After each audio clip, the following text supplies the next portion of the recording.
We're talking about the theory of debt and interest rates. So I want to talk about a number of technical topics first.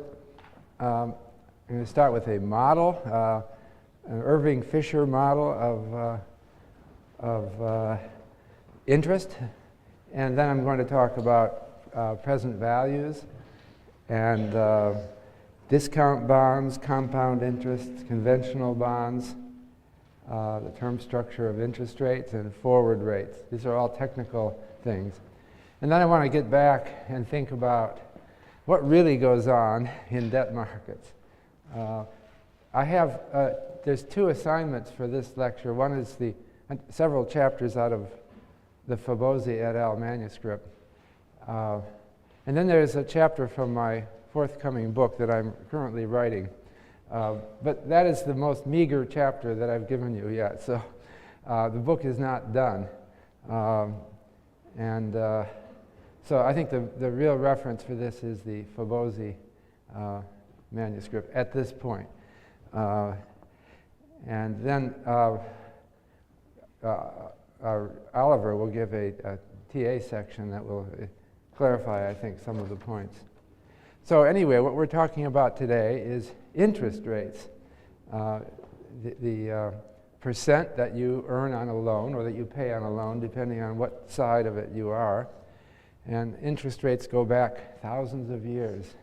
It's an old idea. Typically, it's a few percent a year, right?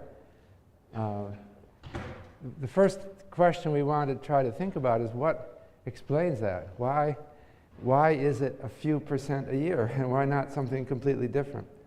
And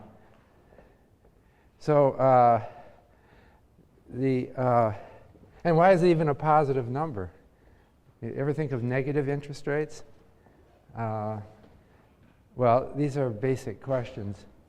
So I wanted to start with the history of thought. And an economist from the 19th century, Eugen von Bohm-Bawerk,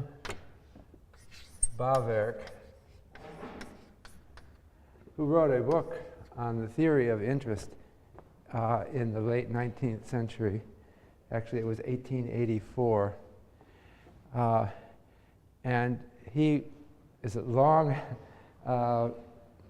very verbose account of what causes interest rates.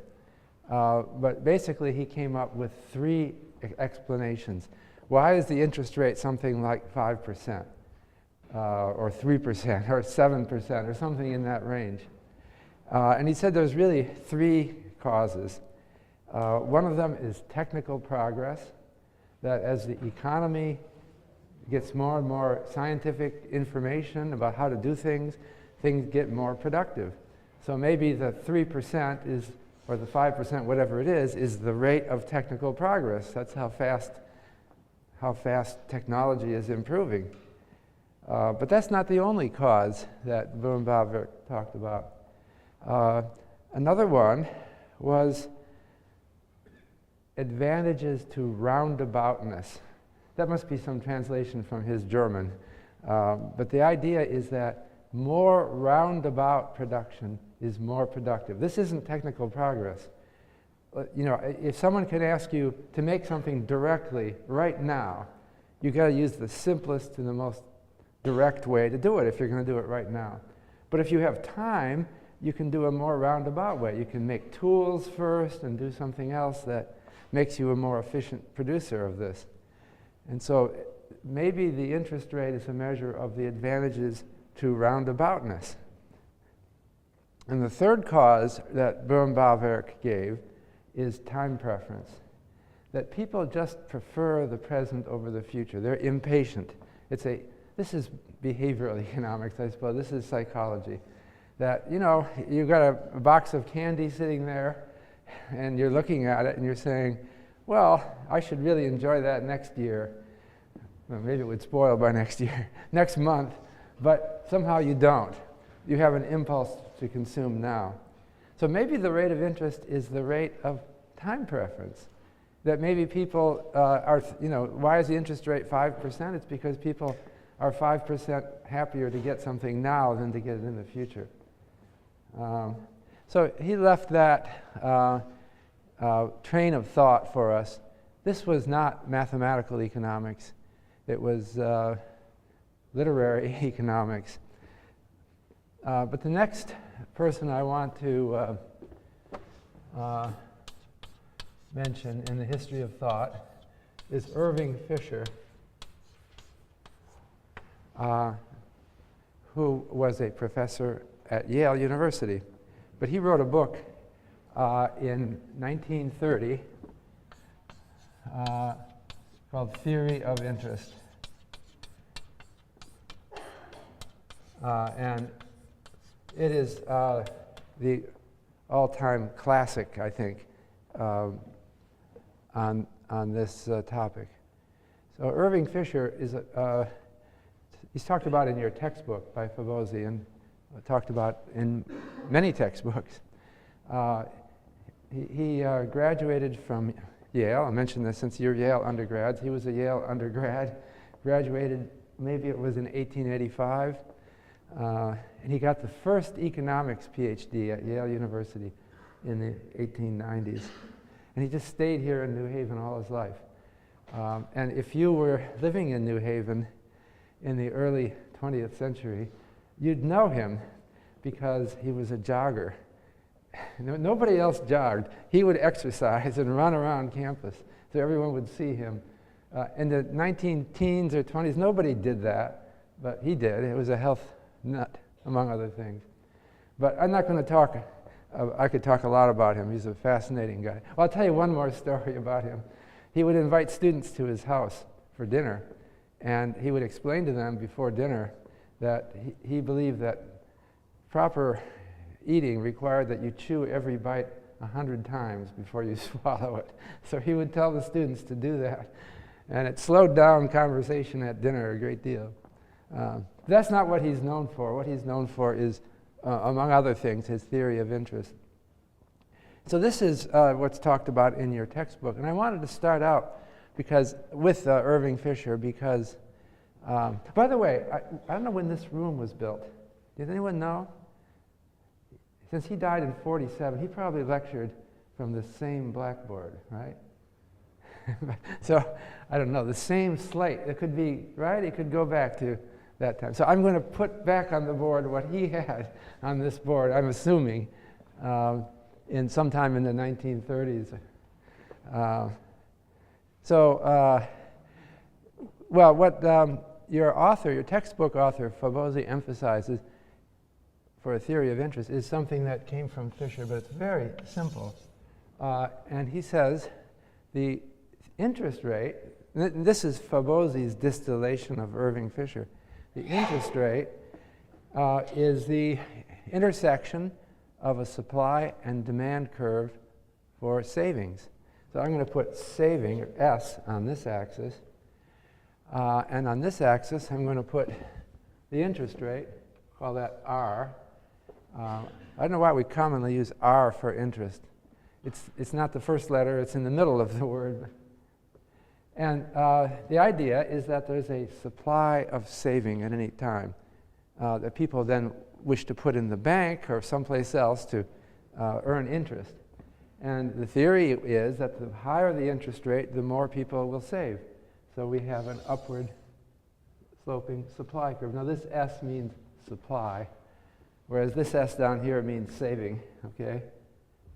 And then there's a demand for investment capital, right? The bank lends out your saving to businesses, and the businesses want to know what the interest rate is. The lower the interest rate, the more they'll demand. So we have a demand curve for saving. And then the intersection of the two is the interest rate. Well, it gives the interest rate on this axis and the amount of saving on the other axis. That's a very simple story. And that's what Fabozzi covers in your text. But I wanted to go back to another diagram that Fabozzi et al. Did not include in their textbook, but it also comes from the 1930 book, Theory of Interest. And That is a diagram that shows a two-period story. And the thing I like about this two-period diagram is that it brings out the Bohm-Valver causes of interest rate in a very succinct way. So this is the second Irving-Fisher diagram. I'm going to do a little storytelling about this. You remember the book Robinson Crusoe? It was written by Jonathan Swift in the 1700s. It was the story of a man named Robinson Crusoe who was marooned on an island all by himself and had to live on his own with no help. This is a famous story. We call it a Robinson Crusoe economy. There's only one person in the economy. So, of course, there's no trade. But we'll move to a little bit of trade. But I'm just telling you a story of the rate of, there'll be a rate of interest on Robinson Crusoe's island. Okay? So here is, I'm going to show here consumption today. And on this axis, consumption next year. All right. And I don't know what, I don't remember the novel. Did anyone here read it? You must have read, some of you must have read Robinson Crusoe. But I'm not going to be true to the story. The story I'm going to tell is that Robinson Crusoe has some food. That's all, the whole economy just is, let's say it's grain. I don't know how he got that on the island, but he's got grain. And he's deciding how much to eat this year and how much to plant for next year. So the total amount of grain he has is right here, okay? So that is his endowment of grain. And he could eat, that's the maximum he could eat. But if he eats it all, there won't be any grain to plant for next year, okay? So he'd better not eat it all, okay, or he'll starve next year. Now, in a simple linear production with technology that's linear, he can choose to set aside a certain amount of grain, which is the difference between what he has and what he's consuming. And then that will produce grain next period. So I'm going to draw a straight line. That's supposed to be a straight line. These are all supposed to be straight lines here. Okay? Okay. And that is his choice set under linear technology. I'm drawing it with no decreasing returns. The idea is that for every bushel of grain that he plants, he gets 2 bushels next year, or whatever it is, okay? And so if he were to consume nothing this period, he would have, if I drew this thing with the right slope of -2, he would have twice as much. This is the maximum he could have next period, okay? And so he could consume anywhere along this point, this line, okay? And this would be the simplest Robinson Crusoe economy. Now, in fact, so what does he do? Remember from elementary micro theory, he has indifference curves between consumption today and consumption tomorrow. Remember these? These are like contours of his utility. We typically draw them like this, okay? So what does he do? He maximizes his utility and chooses a point that with the highest indifference curve touching the production possibility frontier. This is the PPF, the production possibility frontier. And that determines the amount that he consumes and the amount that he saves. So he consumes this amount here, and the difference between his endowment and his consumption is his saving. And then next period, he consumes this amount. All right, that's simple micro theory. That's familiar to you? So in this case, the interest rate, the slope of this line, the slope is equal to minus 1 plus r, where r is the interest rate. Okay, so in this case, I've told a very simple story. It has only one Bohm-Bawerk cause. It's roundaboutness. Well, maybe there's technical progress too. I don't know. It has maybe a couple of his causes. If, as time goes by, Robinson Crusoe figures out better how to grow grain, there could be a technical progress component. But preferences don't matter in this story, right? If preferences are represented by his indifference curves, and since I've got a linear production possibility frontier, impatience doesn't matter. The interest rate in this case is decided by the technology, the slope of the curve. So we don't have all of Bohm-Bawerk's causes yet. Okay. Next step. That was the simplest Irving-Fisher story. The next step is, let's suppose, however, that there are diminishing returns to investment in grain. All right. That means, for example, maybe when he grows a little bit of it, he's very good at it, and he produces a big crop. But as he tries to grow more grain, he gets less productive. Maybe he has to do it on the worst land, or he's running out of water, or something is not going right. Then we would change the production possibility frontier so that it concave down. Okay? Something like that. Do you see what I'm saying? Diminishing returns to investment produce, as you keep trying to add more and more grain to your production, as you save more and more, you get less and less return.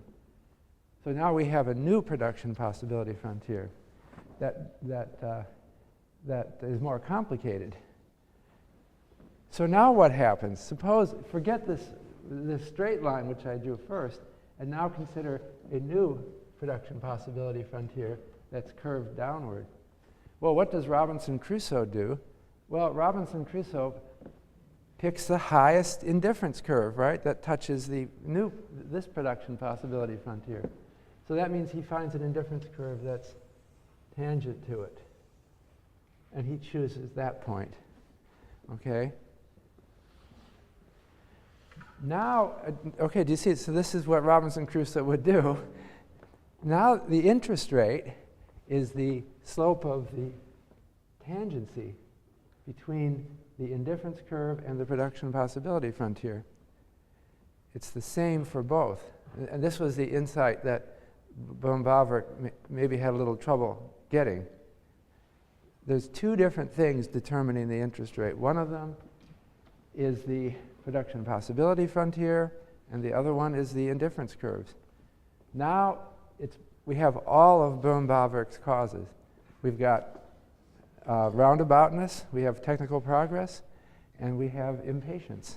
Well, the impatience would be reflected by the slope of the indifference curves. So let me put it this way. Suppose Robinson Crusoe really wanted to consume a lot today. He was very impatient. That means that his indifference curves, now, did you give me colored chalk? Oh, we have a little yellow. All right. Suppose Robinson Crusoe is very impatient. He wants to consume now. He doesn't care about the future. Then his indifference curves might look, I'll just draw a tangency. His indifference curves might look different. They might look like this.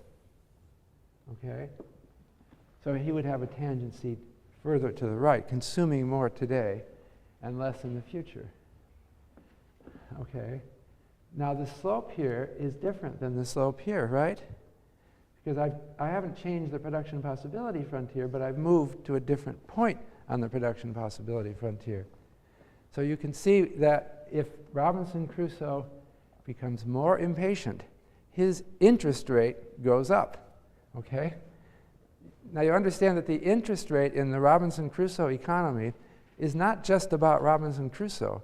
It's about all, even though there's only one person in this economy, it's about all of the Eugen von Bohm-Bawerk's causes.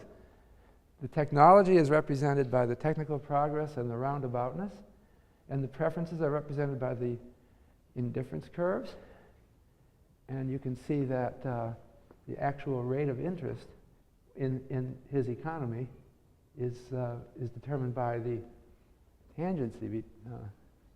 Now, on the other hand, suppose Robinson Crusoe were very patient and really wants to live for the future, then the highest indifference curve that touches the production possibility frontier might hit up here, right? Now, that's another Robinson Crusoe with a different personality who's more patient. Then the tangency would be up here, and the interest rate would be much lower, because the interest rate would be the slope of the line that goes through that tangency point, tangent to both the indifference curve and the production possibility frontier. So this is just one person economy. Is this clear? So I've drawn a lot of lines. Maybe I should start all over again.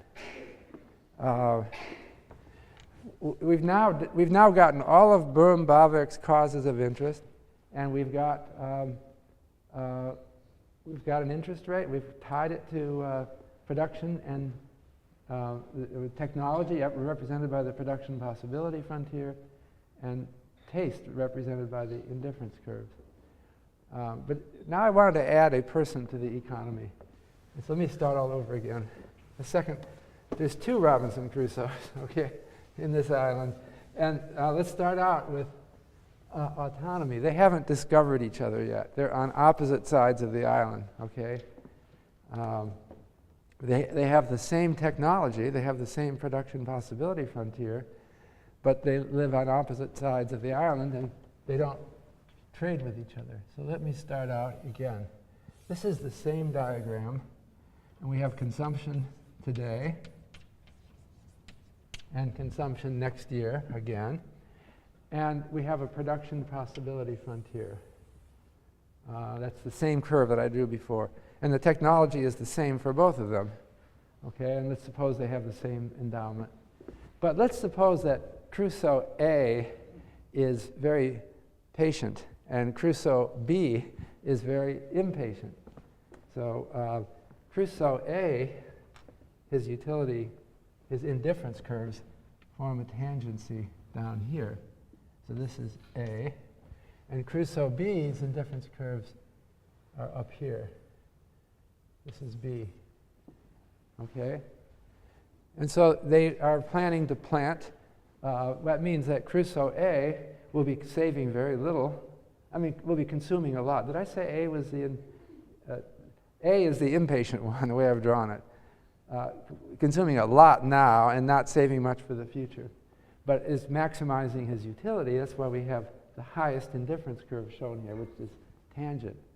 And Crusoe B has picked, Crusoe B is the very patient one, and is consuming very little this year, and it plans to consume a lot next year.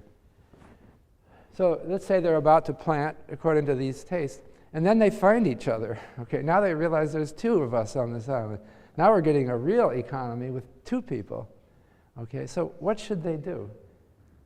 Well, the obvious thing is that there are gains to trade, and the kind of trade would be in the loan market. What they could do is, this Crusoe B is suffering a lot of diminishing returns to production. So, he really shouldn't be planting so much grain because he's not getting much return for it. Whereas this other guy on the other side of the island has very high productivity. He can produce a lot for a little bit of grain. So he should tell Crusoe, hey, you should plant some of this grain for me, because you are more productive because you're not doing as much. Well, in short, what will happen is they'll do it through a loan. I will loan you so much grain. There's no money. A wants to consume a lot, so B will say, instead of planting so much, we'll strike a loan that will allow you to consume along your tastes. And what will happen in the economy is we'll find an interest rate for the economy that looks something. I'm going to draw a tangency. like that's supposed to be a straight line. And on this tangent line, we have Crusoe B has maximized his utility subject to that tangent line constraint, and Crusoe A maximizes utility subject to the same constraint. And it has to be such a way that the borrowing market, as shown over here, clears. And when we have that kind of equilibrium, you can see that both A and B have achieved higher utility than they did when they didn't trade. So this is the function of a lending market. Okay, so so A who wants to, did I say that right? A who wants to consume a lot this period, the production point is here. And B lends this amount of consumption to A so that A can consume a lot. He can consume this much. And B, since he's lent it to A, consumes only this much this period. But you see, they're both better off. They've both achieved a higher utility. And what is the interest rate in the economy? The interest rate is the slope of this line. Well, the slope of this line is minus 1 plus the interest rate. So that is the Fisher theory of interest. And now it's much more complicated. You can see how all of Eugen von Baum-Bauwerk's causes play a role. But it's not, the interest rate is not something you could have read off from any one person's utility. It's not just impatience. We're both complicated people. We both have a whole set of indifference curves. And it's not necessarily easy to define whether or how impatient am I. It interacts with the production possibility frontier in a complicated way to produce a market interest rate. So this is the model for the interest of the economy that Irving Fisher developed.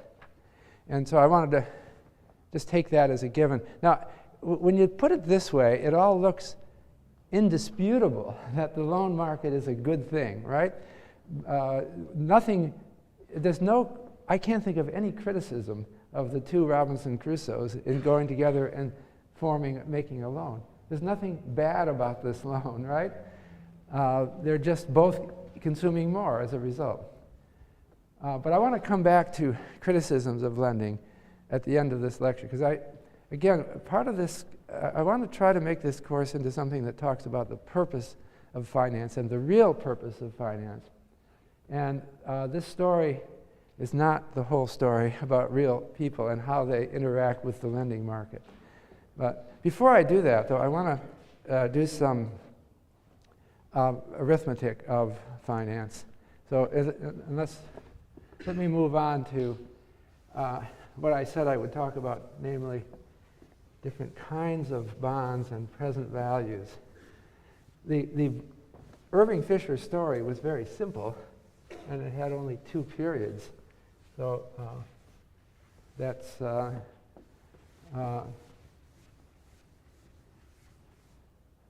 too simple for our purposes. So what I wanted to talk about now is different kinds of loan instruments. And the first and the simplest is the discount bond. Okay. When you make a loan to someone, you could do it in the form of or between a company or between a government and someone, a discount bond. A discount bond pays a fixed amount at a future date, and it sells at a discount today.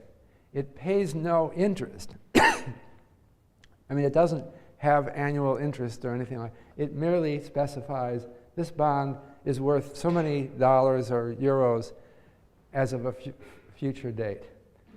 And why would you buy it? Because you paid less than that amount. So let's say that it's worth $100, okay, in T periods, T years. There's some ambiguity about, I'll say T years. And I made that a capital T because Well, so what is a discount bond worth today? And now, we have an issue of compounding, which I want to come to in a minute, but let's assume, first of all, that we're using annual compounding, and T is in years. Okay. Then the price of the discount bond today, the price today is equal to $100 all over 1 plus r to the tth power, where t is the number of years to maturity, t years to maturity,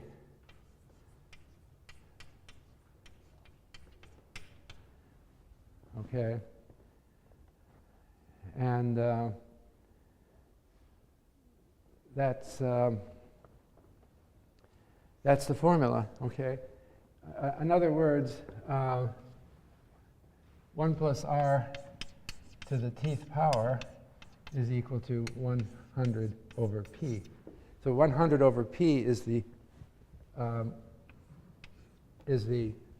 ratio of my final value to my initial investment value if I invest in a discount bond, and I want to convert that to an annual interest rate. So this is the formula that allows me to do that. So the R is also called yield to maturity. Because the maturity is T, the time when the discount bond matures. So it's as if it's paying an interest rate, R, once per year for T years.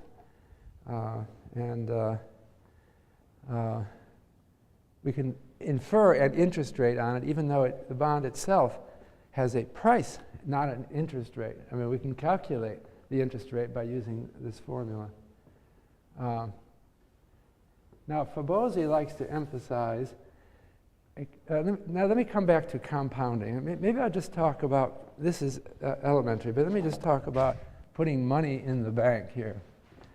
So, compounding.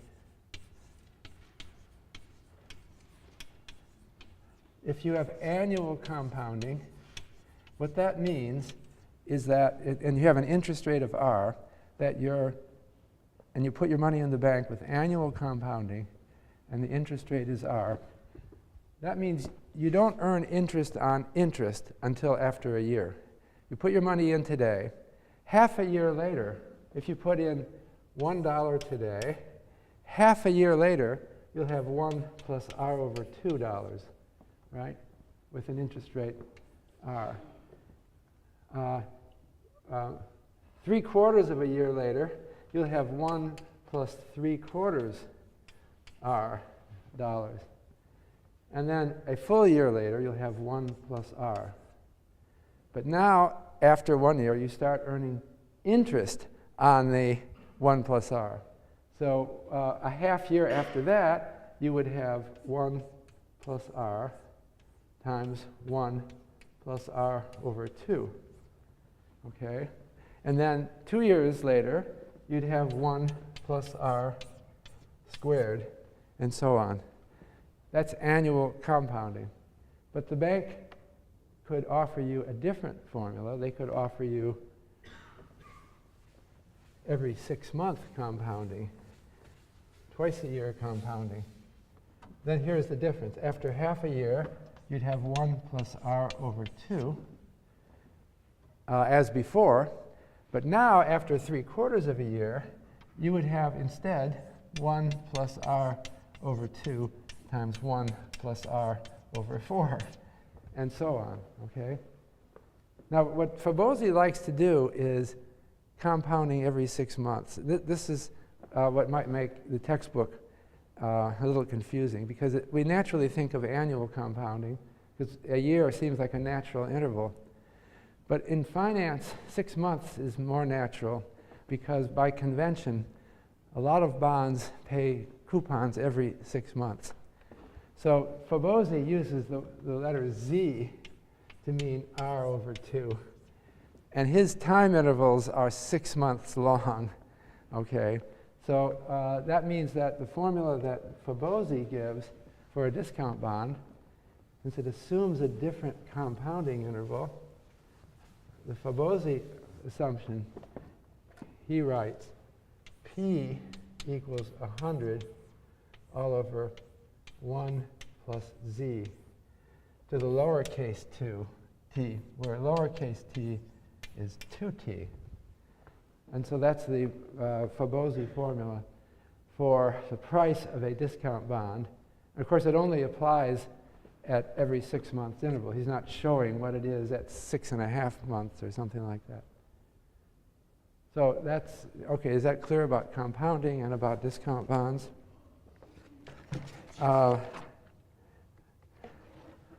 Okay, now a fundamental concept in finance is present discounted value. If you have a payment coming in the future, so I have a payment in T years, or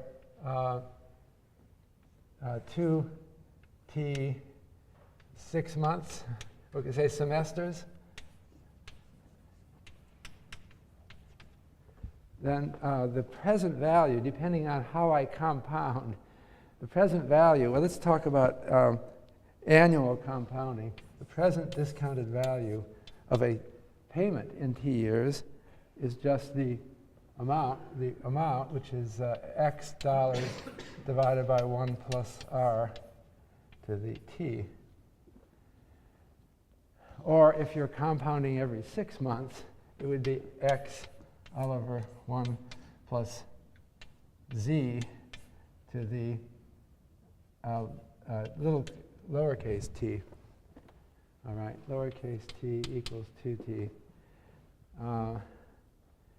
So whenever we ask a question about present values, we'll have to make clear what the compounding interval we're talking about. By the way, there's also, I shouldn't say by the way, it's fundamental. There's also continuous compounding. I talked about compounding annually or twice a year. I can do it 4 times a year.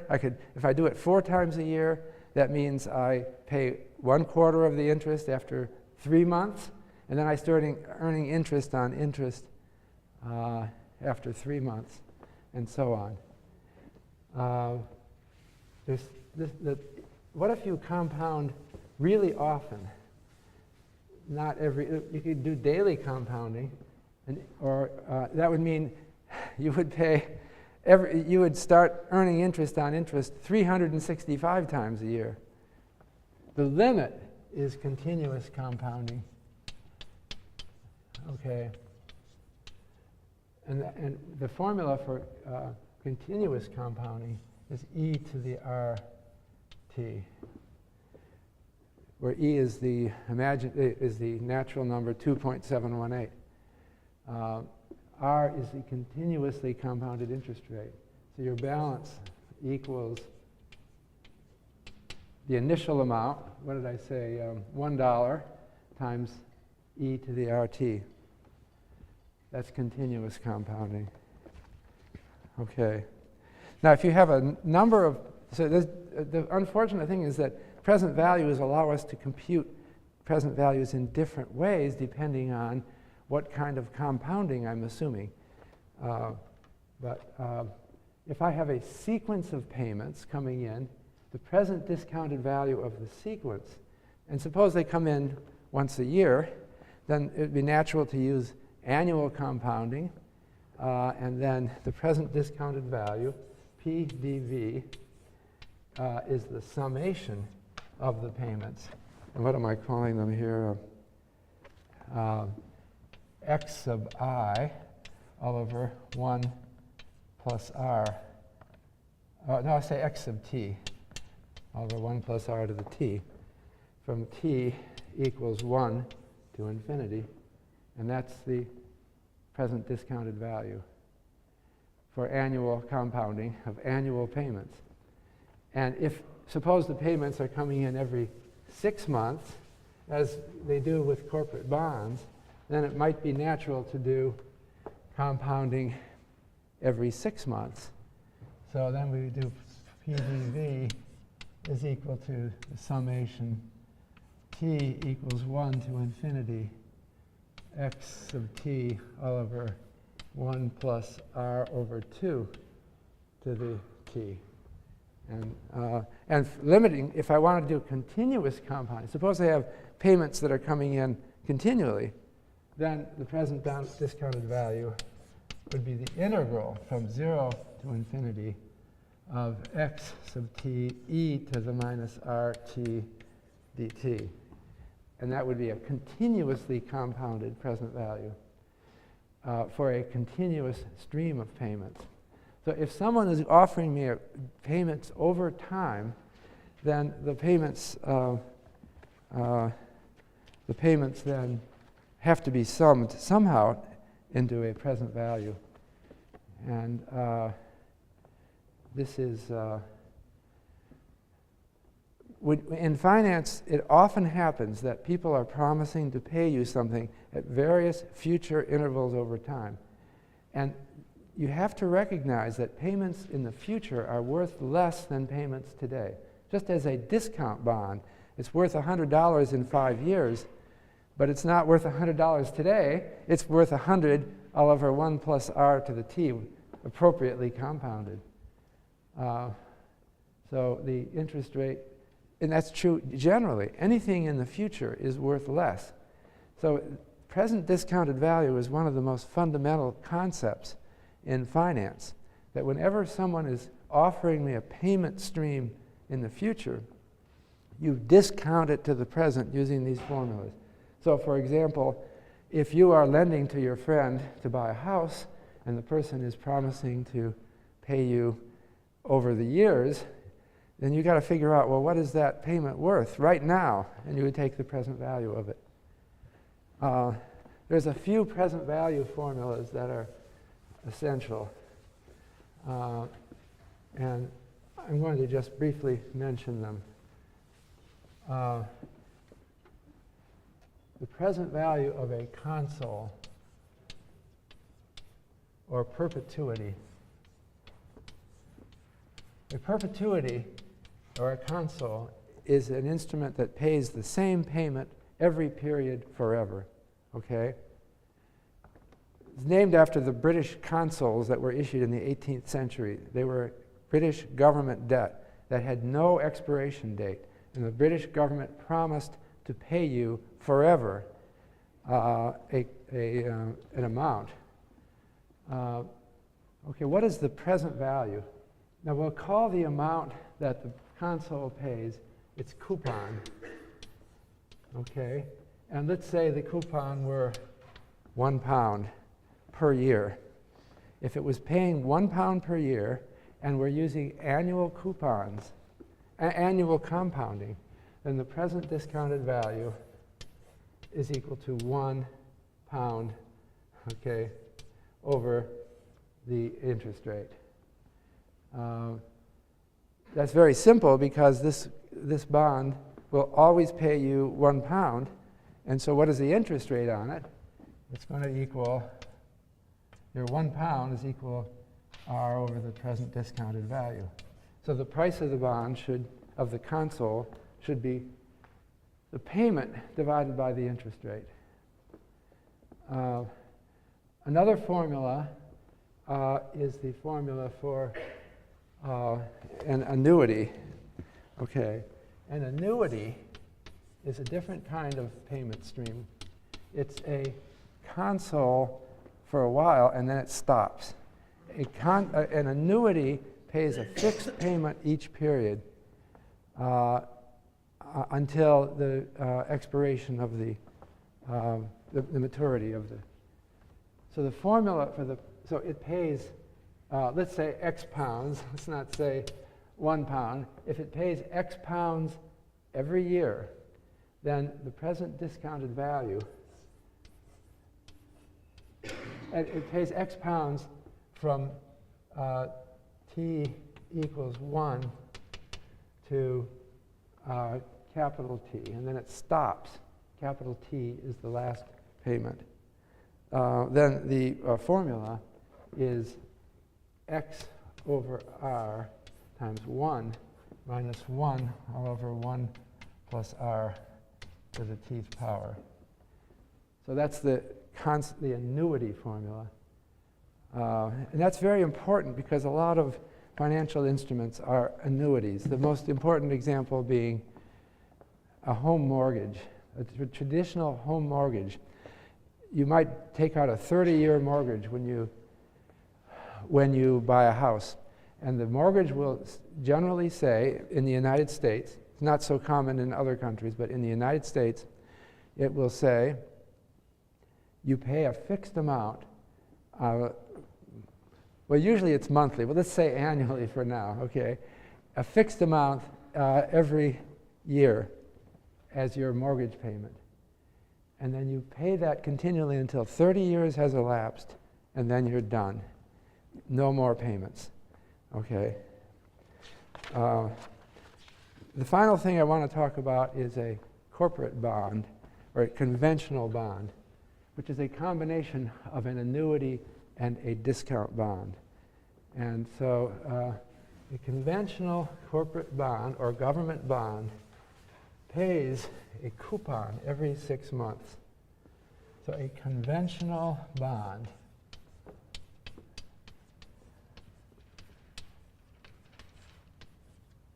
pays coupon C, an amount C in dollars, pounds, or whatever currency, every 6 months.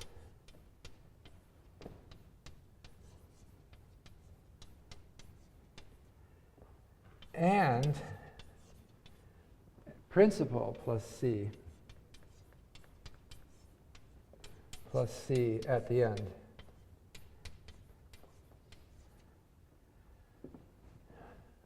So that means that you, it's really an annuity and a discount bond together, right? And so the present discounted value for the conventional bond would be the sum of the present discounted value for using the annuity formula for x equals C plus the present discounted value of the principal, which is given by the, well, it would be this one where we have r over 2 because it's every 6 months. And then the final, I think it's the final concept I want to get at before talking a little bit about other matters. I want to talk about forward rates and the term structure of interest rates. Now, at every point in time, there are interest rates of various maturities quoted. And we want to define the forward rates implicit in those maturity formulas. And this is covered carefully in your textbook for Bosey. I'm just going to do a very simple exposition of it.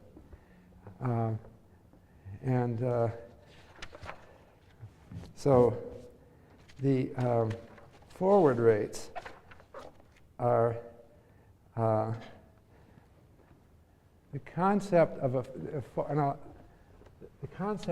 forward rate, forward interest rate,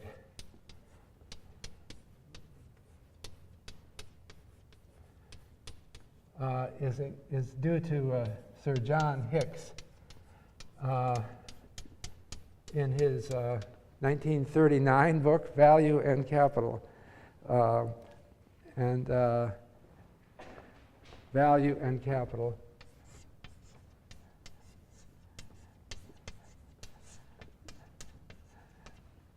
About 20 years ago, I was writing a chapter for the Handbook of Monetary Economics about interest rates. And I was trying to confirm who invented the concept of forward interest rates. So I'll build a little story around this. But I thought it was Sir John Hicks reading his 1939 book, and I couldn't find any earlier reference. So I asked my research assistant, can you confirm for me that the concept of a forward interest rate is due to Hicks. And my graduate student looked around and tried to find earlier references to it, and he could not. And then one day the graduate student came to me and said, this was like 20 years ago, the graduate student said, why don't you ask Hicks? I said, wait a minute, this book was written in 1939. Is that man still alive? And he said, I think he is. So I wrote to the United Kingdom. I found his address, I forget, Cambridge or Oxford, I forget. And I said, did you invent the concept of forward interest rates? And then 6 months went by and I got no answer. Then I got a paper letter, they didn't have email in those days, from Sir John Hicks. And it was written with trembling handwriting.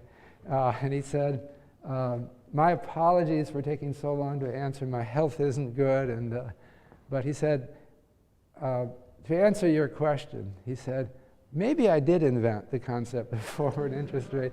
But he said, well, maybe it wasn't. Maybe it was from coffee hour at the London School of Economics, where he was visiting in the 1920s. Okay, so here we go. Sir John Hicks is reminiscing to me about what happened in coffee time in the 1920s. He said, we were thinking about, so I'm just trying to convey what he told me they were thinking.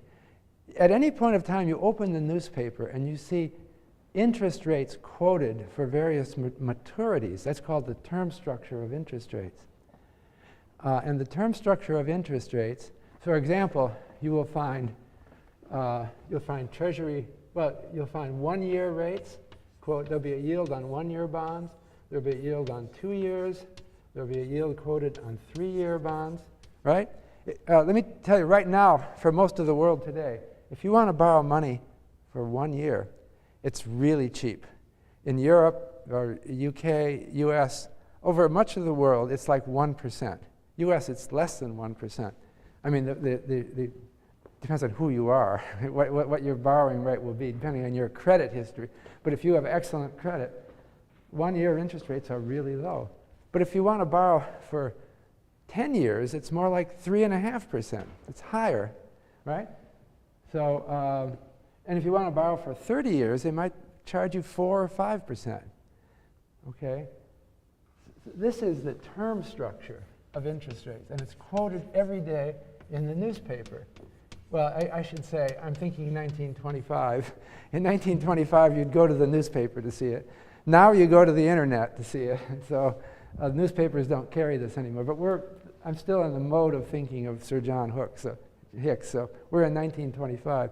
So you open up the newspaper in 1925, and you get the yield to maturity, or the interest rate on various maturities. All for today.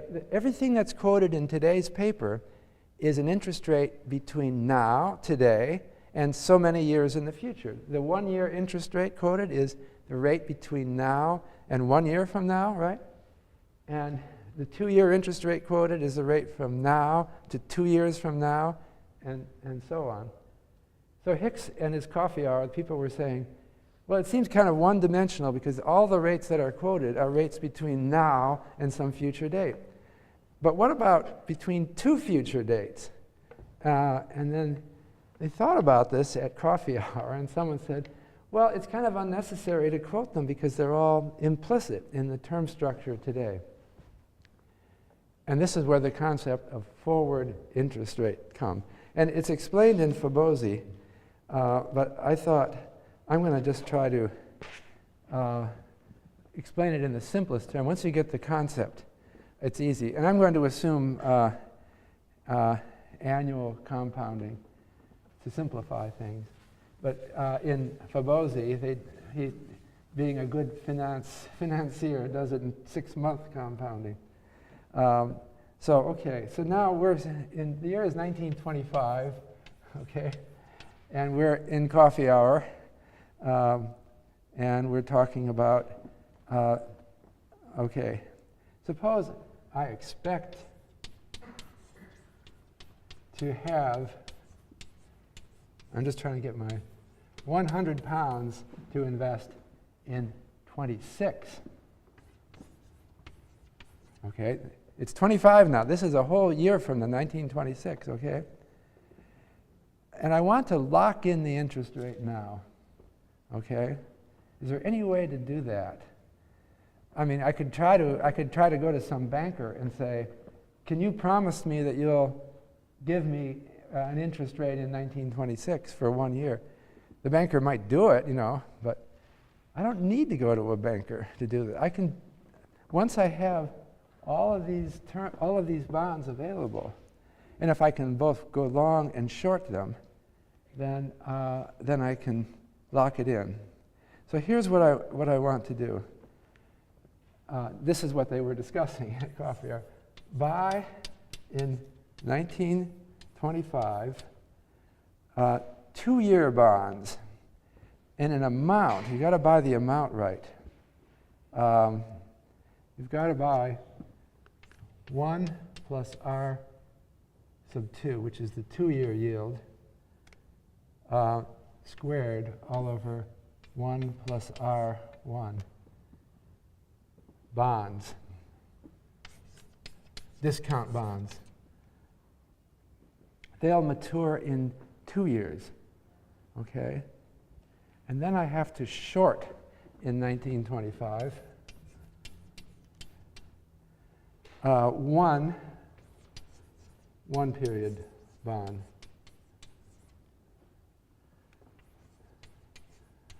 Okay, suppose I do that, worth 100, that matures at 100 pounds, okay? So suppose I do that. What happens after 1 period? Well, after 1 period, I owe 100 pounds, right? Because I just shorted a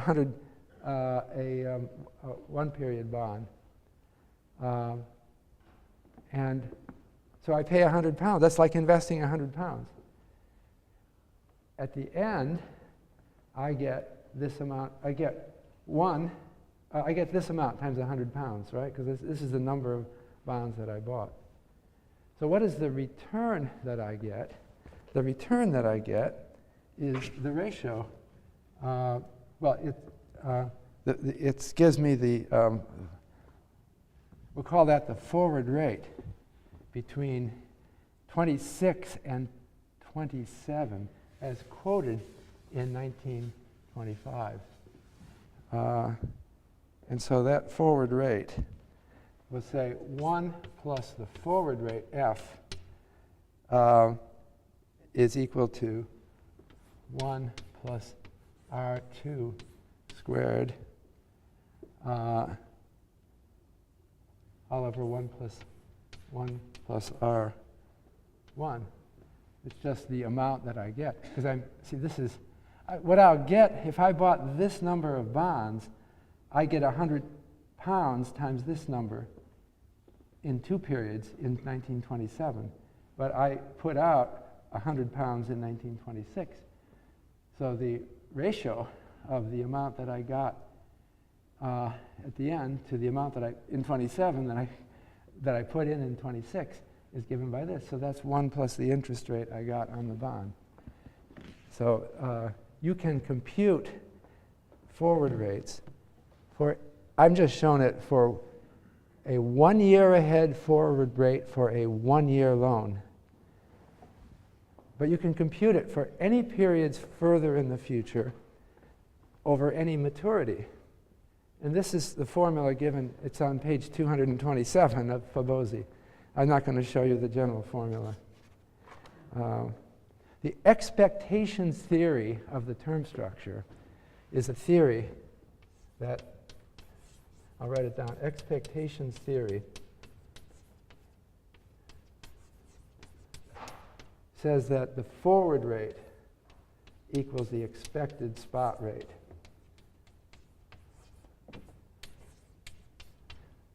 So you see what I'm saying? Here in 1925, I open the London Times, and right there I have printed the whole term structure today, and I can then compute using forward rate formulas the implied interest rates for every year in the future, even out to 2010. They could have computed, if they had bonds that were that long, and I think they had a few, See, 1925, some bonds go out 100 years. If you wanted to do the 1-year rate in 1925 for the year 2011, you'd have to find a pair of bonds, one of them maturing in 2011 and another one maturing in 2012. And if you did that, you could get an interest rate for this year. So that was kind of the realization that Hicks got, that the whole future is laid out here in this morning's paper. All the interest rates for, maybe not out to 2011, but out to a long time in the future. And so what determines those interest rates? So Hicks in his book wrote, the simplest theory is the theory that these forward rates are just predictions of interest rates on those future dates. So we could go back and see what were they predicting for. They weren't thinking so clearly, definitively about 2011, but they must have been because they were trading these bonds. And so you could test whether the expectations theory is whether people are forming rational expectations by looking at those forecasts and seeing were they right. Okay. Now there's a huge literature on this, but Hicks said that I just stopped with this. Hicks said that those forecasts, the expectations theory doesn't quite work because there's a risk premium. That the forward rates tend to be above the optimally forecasted future spot rates. Spot meaning, as quoted on that date, because of risk, and people are uncertain about the future, so they demand a higher forward rate than they expect to see happening in the spot rates.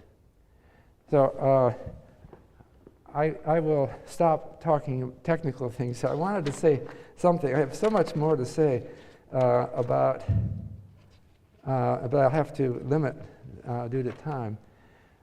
What I've laid out here is a theory of interest rates, and I've done some interest rate calculations, and I've pointed out the remarkable institutions we have that have interest rates for all intervals out maybe 100 years. And so it's all kind of like the whole future is planned in these markets. It seems impressive, doesn't it? But the question is everything really... And when I told you the Robinson Crusoe story, didn't that sound good? Like when the two Robinson Crusoes discover each other, aren't they obviously doing the right thing to make a loan from one to the other?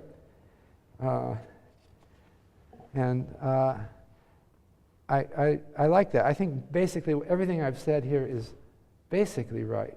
But I wanted to say that one of the themes of this course is about human behavior and behavioral economics. And I wanted to talk a little bit about borrowing and lending and how it actually plays out in the real world and how our attitudes are changing, our regulatory attitudes are changing. So let me just step back and, I think this literature that Irving Fisher and Boone Bavruk and many others who've contributed to the understanding of interest rates is very powerful and important. And it supersedes anything that had been written in the last thousands of years. They had interest rates for thousands of years. But that simple diagram, that Fisher diagram, came just a short time ago. It's hardly long ago at all. But I wanted to step back and think about what people said about interest rates going way back in time. And so I was going to quote the Bible. Okay, there's a Latin word. Do you know this word?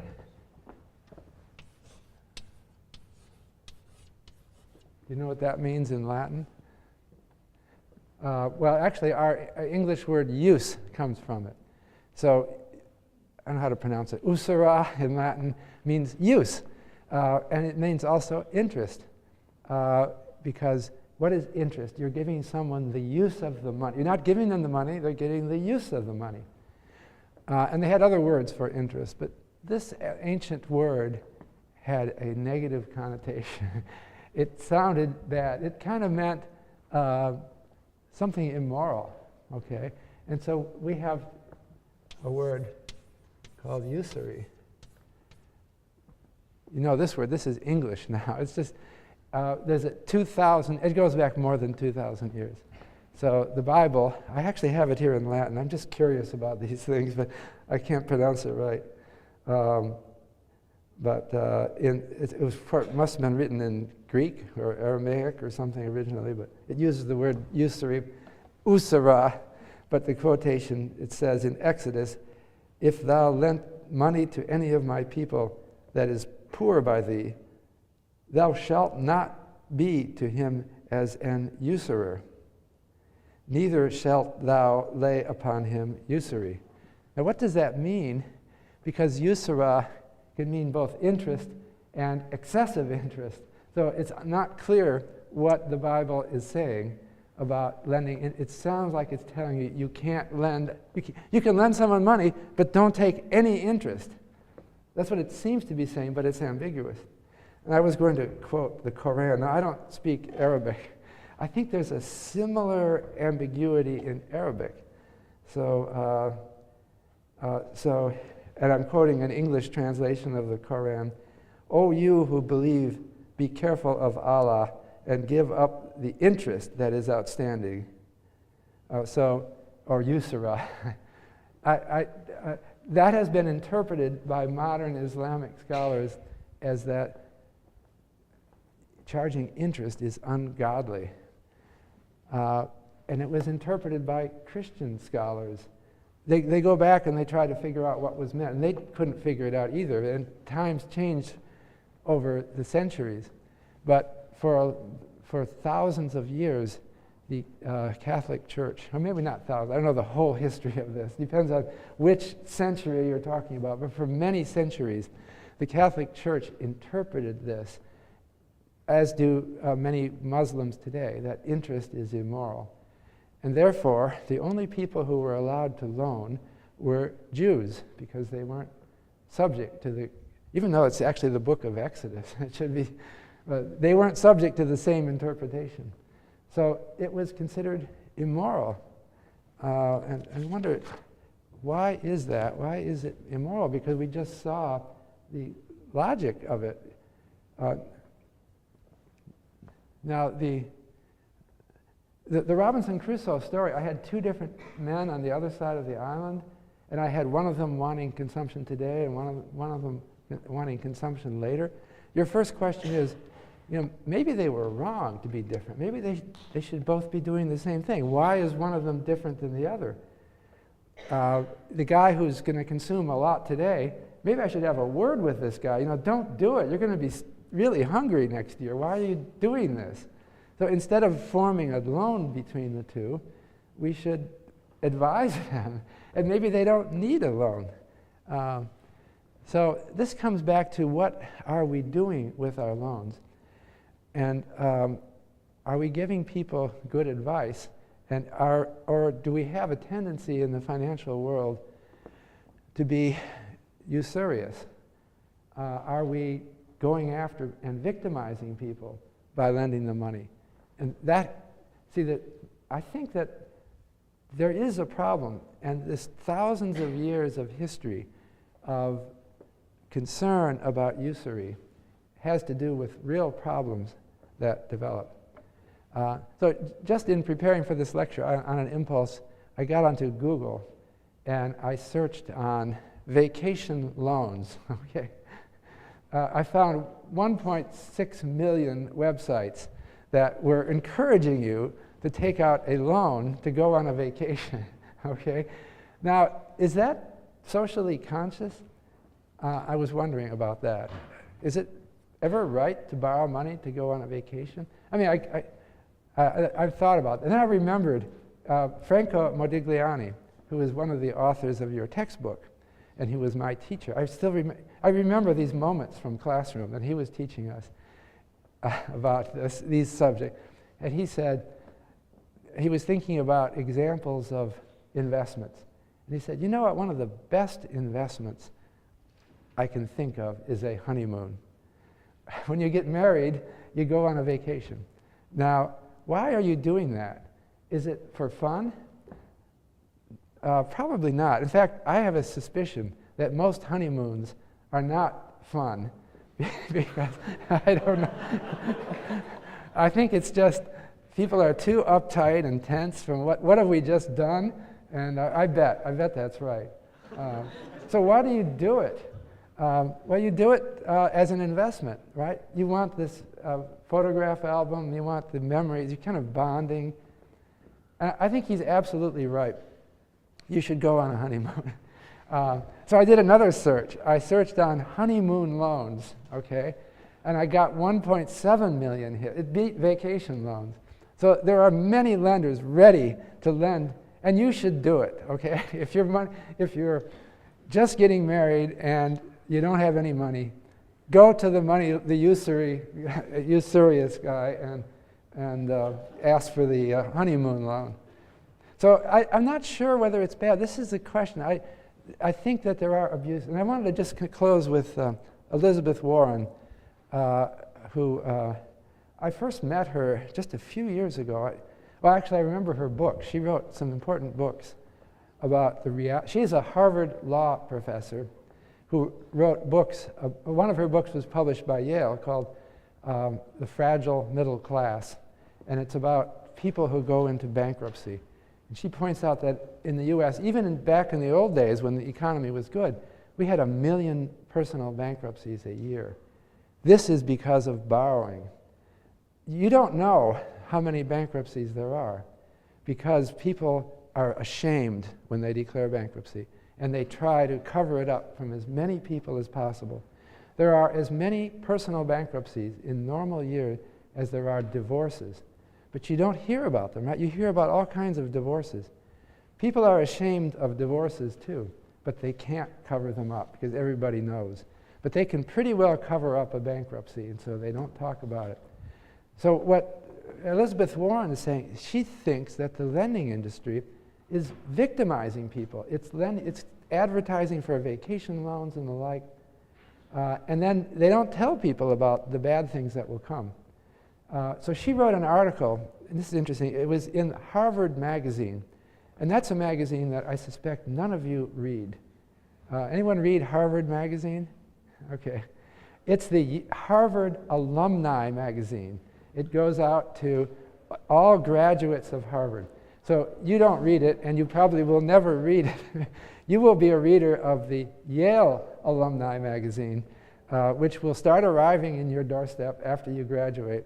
And it will also include your obituary in the next century when that comes. But the Harvard Alumni Magazine published this wonderful article by Elizabeth describing all of the abuses that happen in lending in the United States. And I think it's I don't know how I ended up reading it. I think it was just such a nicely written piece that it just became one of their success stories. Most people don't read that magazine, but I read it, and a lot of people read it. And she was so successful in convincing this is just 2008, 3 years ago. She was so successful that she got a Consumer Financial Protection Bureau inserted into the Dodd-Frank bill. We now have a regulator, a new regulator that's supposed to stomp on these usurious practices. So it's kind of an inspirational story, but the downside of it is she got too carried away criticizing the lending industry in that nice article. It makes them sound worse than they really are. And so Obama could not appoint her to head the Consumer Financial Protection Bureau because it would be too politically controversial. So she is now the person trying to find someone to head her bureau. But I think that this is just another step, and it's happening in Europe and other places. The financial crisis has made us more aware of bad financial practices. And so usury is again on our mind. Usury is abusive lending that's taken without concern for the person who's borrowing. And I think that what it means to me is that we'll come back to talk about regulation in another lecture, but that the original Irving Fisher story and Bern Bavarick story about interest was right. And even vacation loans, especially honeymoon loans, are right. But we need government regulation to prevent abuses. Otherwise, and we do still have abuses in the lending process. So I'll stop with that, and I'll see you on Monday.